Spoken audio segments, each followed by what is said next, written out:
I think that Seedlings is a class act. Oodles and oodles of books, and anywhere from over 100 to 100, you know, just a lot of books. 6 years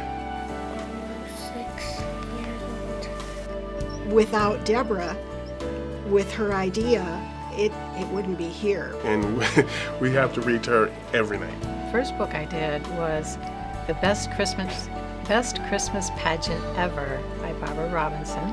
Given grants to teachers for hundreds of dollars for free materials. They have given out many free materials for non-sighted children. As our whole mission is to get as many Braille books into the hands of blind children as possible. It is another language. And what's so hard about it is the fact that it's not just the alphabet or the numbers. They have many contractions, which are shortcuts to familiar words that go together. I've always felt that it's important for people to help other people, and I wanted to do that, but I had a challenge of my own, and that was that I was really, really shy and an introvert. So I couldn't see myself in the normal helping professions. But in the early 80s, I heard about a Braille transcribing class, and that intrigued me. And I took the class and I loved it. Not everybody does, it's very technical. But I did, and through that class I learned that there were very few books available for blind children, and those that were available were really expensive, and that just didn't seem right to me. So I thought, here's something maybe that I can do. Is take a lot of the wonderful books that are available for sighted children, put them into Braille, and make them available at an affordable price. And I could do that like at home and send them off and not really have to talk to anybody, or so I thought. Obviously, it didn't turn out that way, but that was the idea in the early 80s. And so Seedlings was born. Deborah found a computer program that helped with the transcription. However, Braille printers were outrageously expensive, so her father took her manual Braille writer and added electronics and cabling to work in concert with her computer. So in the basement of my home, Seedlings was born with this very rudimentary equipment. With little promotion and 12 titles in Braille, the orders started coming in. Seedlings now produces over 1,200 book titles in Braille. We do about 22,000 books a year and send them all across the United States, Canada, and several other countries. And obviously we're in a bigger office than my little basement. Seedlings does things below cost because they have so many volunteers. Using donations to keep the prices really low. Our average is about $10 each, rather than $100, which is what I was finding. I feel that I found my niche, that I am doing something extremely worthwhile, but I've also stayed because of the people. They're dedicated, they're industrious, they're knowledgeable, they're very helpful, like for someone who would, like me, who would come in who didn't know very much about Braille at all. And these people have become my friends. I wanted to do something for blind children because reading is really your window to the world.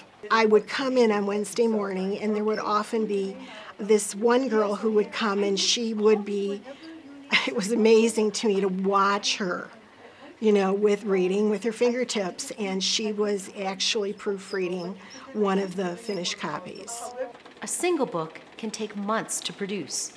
It's scanned in, edited, and sent to the transcriber. Then it's proofread and finally printed. Many books are sponsored, which also helps keep the costs low, plus gives others a chance to share the gift of reading with a non-sighted child. Seedlings has board books that they sell, well, all of their materials are sold all around the world. And the board books have English, and what we do is put Braille strips to match the English, so you can have a sighted parent read to a unsighted child or vice versa. Currently I'm in college and I will be graduating soon.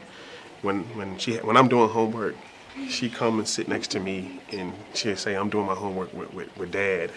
So we'll sit there, we'll both, you know, do homework, and she'll be like, what are you doing, Dad? You know, I'll read something to her. Obviously she doesn't understand it, but she getting a feel for it is making her comfortable. And so, what books are most sought after by the young readers?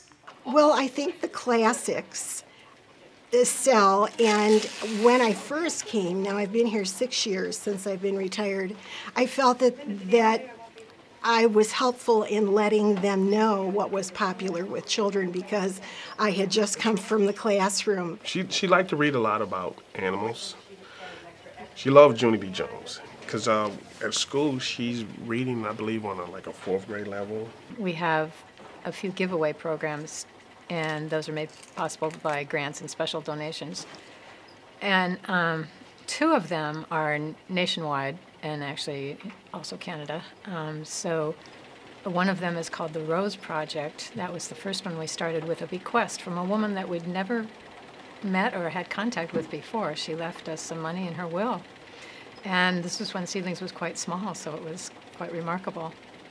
And her name was Rose, so we named this special project the Rose Project. And with that project, we make encyclopedia articles available in Braille for free for kids who are doing school projects and reports and things. Because before, there hadn't been a Braille encyclopedia published since the 1950s. And if you even did one, it would be so huge that no one could afford to buy it.